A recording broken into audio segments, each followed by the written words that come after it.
Hey everybody, Michael My Chunkin here again, here with another read aloud, and for this read aloud, I'm gonna be reading aloud Richard Scarry's A Day at the Police Station.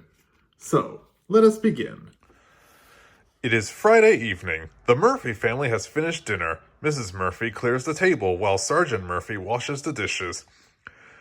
It's time to get into your pajamas and go off to bed, Mrs. Murphy tells Bridget. Run along up to your room, and I'll read you a story, calls Sergeant Murphy. While Bridget climbs the stairs, she can hear her parents talking in the kitchen. I have to go to work tomorrow, Sarge, says Mrs. Murphy. Could you please look after Bridget? Replies Sergeant Murphy. Officer Flo, who is sick. I have to be on duty for her tomorrow, but I'll just take Bridget to the police station with me. She won't mind, I think. But when Sergeant Murphy goes to Bridget's room, he finds her crying. What's the matter, Bridget? Sergeant Murphy asks. I wanted to go to the amusement park tomorrow, Bridget cries, and now you have to work. I don't like that you're a police officer. You're always on duty. But being a police officer is very important, says Sergeant Murphy, hugging Bridget. I'm sorry we can't go to the amusement park, but we'll have a good time at the police station. That I can promise. The next morning, Sergeant Murphy and Bridget drove out to the police station. Goodbye, Bridget, calls Mrs. Murphy. Goodbye, Sarge. And on the way, they came to the intersection, and there was a huge traffic jam. The traffic light was broken. Sergeant Murphy directs the cars until Mr. Fix-It can come and repair the light.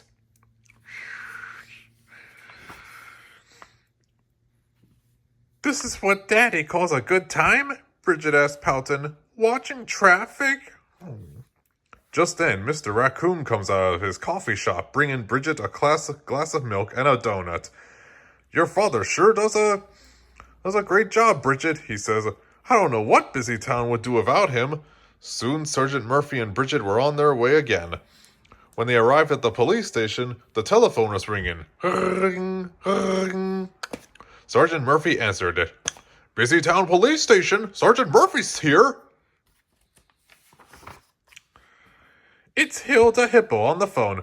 Oh, Sergeant Murphy, I'm so frightened. There's a ghost in my bathroom. A ghost? Sergeant Murphy replies. Just stay calm, Hilda. I'll be right back. I'll be right over. Sergeant Murphy and Bridget had raced over to Hilda's. When they arrive, Hilda looks at as pale as a ghost herself. Sergeant Murphy, I haven't slept a wink, Hilda says nervously. The ghost must have been flushing the toilet all night. Suddenly, from upstairs comes a flush. Says Sergeant Murphy. You two wait here while I see about this, ghost. He peeks inside, but the bathroom was empty. Flush, there goes the toilet again. Sergeant Murphy climbs onto the toilet seat and checks inside the tank. There, he says. The toilet just needs some adjusting. You shouldn't let your imagination run away with you like that, Hilda. On the way back to the police station, they see a toddler crying on the street. Sergeant Murphy takes her to the police station. The phone is ringing when they arrive. It's the child's mother. Thank goodness her darling is safe with Sergeant Murphy. Bridget plays with the toddler until her mother comes to fetch her. Through the door came Wolfgang, Harry, and Benny, each wearing a green hat. Did somebody call us? Asked Wolfgang. We found these hats, says Harry, and we're bringing them here to be returned to their rightful owner, adds Benny. I saw you thieves walking around my car, shouts Mr. Gronkle. You must have stolen my keys. I can't find them anywhere. Now, just a minute, Mr. Gronkle. You have to have some proof before you can accuse someone of stealing.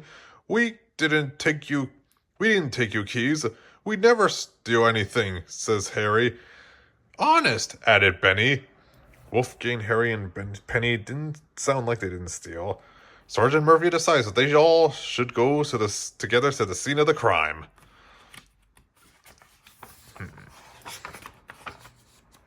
Are these your stolen keys? Bridget asked. Are those your stolen keys? He asked to Mr. Grunkle, holding up the ring of keys. Why, yes, replies Mr. Grunkle, surprised. Wherever did you find them? Under your car, by the door, says Bridget. I guess your thief must have accidentally dropped them, Sergeant Murphy tells Mr. Grunkle. I owe you an apology, Mr. Grunkle says to Wolfgang, Harry, and Benny. To make up for your mistake, I want to take you out for Sundays. As they walk back to the police station, Sergeant Murphy and Bridget see two boys fighting. Sergeant Murphy runs up and pulls them apart. Stop that! He says, what is all this about? Jimmy won't let me ride his bike, says Johnny. It's my bike, shouts Jimmy. You need to settle your problems peacefully, Sergeant Murphy tells the boys. Just then, Bridget hears someone crying, help! Sergeant Murphy races to the edge of the pier, and he bravely dives into the river. Sergeant Murphy carries Bananas Gorilla safely out of the river. My, isn't he strong? He is. Then he dives back into the river. Does he want to go for a swim? No, he wants to get at Bananas' banana-mobile. Please do be careful. Careful when driving near the water, Sergeant Murphy tells Bananas. Back at the police station, Sergeant Murphy put on a dry uniform. We have to hurry or we'll be late for school. Bridget was confused. School? On Saturday? She wonders. On Saturday? Sergeant Murphy and Bridget arrive at the school playground. Some children have come with their bikes for a traffic safety class. Here are some of the things that Sergeant Murphy teaches them. Ride single file. Always obey traffic lights and signals. Give hand signals when turning. Cross the street at the crosswalk. Wear a helmet. Make sure your brakes, lights, and bell work properly. And please don't leave your bike lying around. Park it properly. Thank you. We missed you at the amusement park today, Bridget, Huckle says. I was on duty with Daddy all day, Bridget replies. We got rid of a ghost and helped a little girl find her mommy. Then we saved a robbery, and Daddy stopped two boys who were fighting. Then he saved Bananas Gorilla from drowning. Wow, says Huckle. Having a dad who's a police officer must be pretty neat. You bet it is, replies Bridget. I think my daddy has the very best job ever. Excuse me, Sergeant Murphy, but has anybody seen my hat yet? Asked Mr. Frumple. Well, as you know, in a way, as a story can tell you, an officer's work is never done. Just like how a father or mother's work is never done. Ain't that the truth? Well, guys, thanks for listening to this Read Aloud video, and I hope you all enjoyed this. And I hope to be sure to join me next time for another Read Aloud. And I'll see you guys next time.